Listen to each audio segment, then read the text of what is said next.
So friends মই যে আপোনালোকৰ কাৰণে এনেকুৱা তেল তৈয়াৰ কৰিছোঁ যিটো তেল আপোনালোকে লগালে আপোনাৰ যিমান চুলিৰ প্ৰব্লেম আছে গোটেইখিনি ভিতৰৰ পৰা নোহোৱা কৰি দিব। তেলটো বহুত দিনৰ পৰা ময়ো ইউজ কৰি আছোঁ, ভাল লাগিছে কিনে আপোনালোকৰ ওচৰত শ্বেয়াৰ কৰিছোঁ। আৰু মই যিকোনো বস্তু মই প্ৰথমতে নিজে ইউজ কৰি চাওঁ, তাৰপিছতহে আপোনালোকক মই শ্বেয়াৰ কৰোঁ। বলক এতিয়া আপোনালোকক মই দেখাম যে মই তেলটো কেনেদৰে বনাইছোঁ আৰু তাত কি কি মিক্স কৰিছোঁ। বলক প্ৰথমতে মই এটা প্লাষ্টিকৰ বাটি লৈ লৈছোঁ, তাত মই 3টা ইলাইচি আৰু এটা ডাঙৰ ইলাইচি, এয়া লং 2টা, কেইটামান জালুক লৈ লৈছোঁ। এইখিনি মই গুড়ি কৰি পাউডাৰ বনাই ল'ম। তাৰপিছত মই এটা কেৰাহী লৈছোঁ, গৰম কৰিছোঁ। তাত মই পতঞ্জলি যিটো মষ্টাৰ তেল আছে মানে মিঠাতেল, এই মিঠাতেল মই অলপমান দিম। এয়া চাওক। তাৰপিছত মই তেলখিনি গৰম হ'বলৈ দিছোঁ। অলপমান গৰম হোৱাৰ পিছত মই যিখিনি পাউডাৰ বনাইছোঁ তাত দি দিম। তাত দিয়াৰ আগত মই গেছটো বন্ধ কৰি দিছোঁ। তাৰপিছত মই সেই তেলখিনি চেকি লৈছোঁ। এয়া চাওক, দেখিবলৈ কি সুন্দৰ, বহুতে ধুনীয়া গোন্ধ ওলাইছিলে। তাৰপিছত মই বাটি এটাত উলিয়াই লৈছিলোঁ আৰু এক্সট্ৰা এটা বাটি লৈ লৈছোঁ।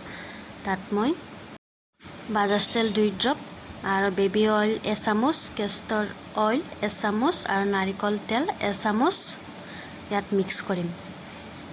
আৰু যদি অনিয়ন অইল আছে তেতিয়াহ'লে দিব পাৰে, এইটো আপোনাৰ অপশ্যনেল হয়।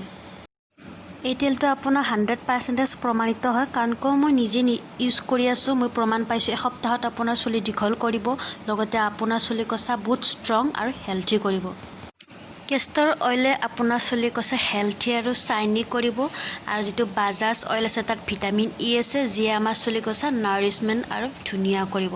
আৰু অনিয়ন অইল যদি আপোনাৰ আছে দিব পাৰে, সেই অনিয়ন অইলে আমাৰ চুলি সৰা বন্ধ কৰিব আৰু নতুন চুলি গজিব। যিটো আমাৰ লং দিছিলোঁ 2ডাল, সেইটোৱে আমাৰ চুলি কচা হেল্থি কৰিব। আৰু যিটো আছে ক'লা জালুক আছে, সেই ক'লা জালুকে আমাৰ যদি ডেণ্ড্ৰাফ আছে, যদি উফি আছে, সেইবিলাক নোহোৱা কৰিব। আৰু ইলাইচিৰ দ্বাৰা আমাৰ চুলি কচা সৰাৰ বন্ধ কৰিব। আৰু যদি আমাৰ চুলি বেয়া আছে ভিতৰৰ পৰা, সেইবিলাক চুলি ভাল কৰিব আৰু চুলি কচা ভিতৰৰ পৰা বহুত ষ্ট্ৰং কৰিব। বেবী অইলত ভিটামিন ই আছে, যি আমাৰ চুলিৰ কাৰণে বহুত প্ৰয়োজন। এইখিনিয়ে আছিল।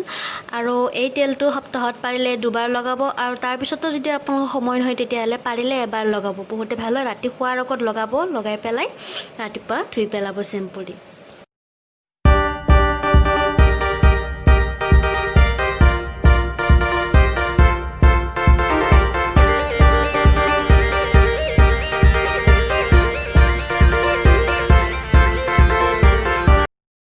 মোৰ ভিডিঅ'টো যদি আপোনালোকৰ কিবা উপযোগী বুলি লাগিছে তেতিয়াহ'লে এটা লাইক কৰি দিব আৰু শ্বেয়াৰ কৰি দিব।